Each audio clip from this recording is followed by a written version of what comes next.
अरे मेरे माता रानी, मैं आप सबसे रिक्वेस्ट कर रहा हूँ कि जो माता बहन बेटी हमारी बैठी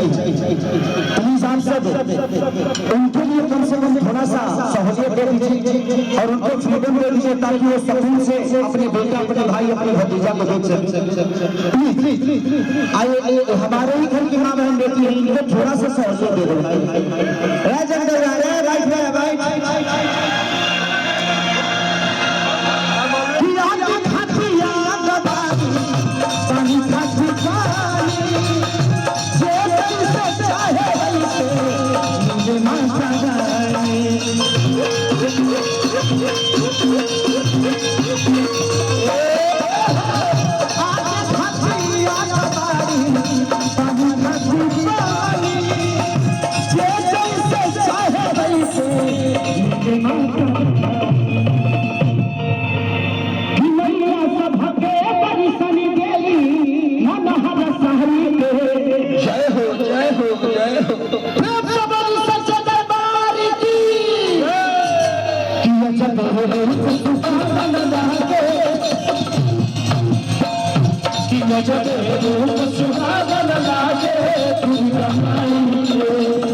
जगदम्बा मैया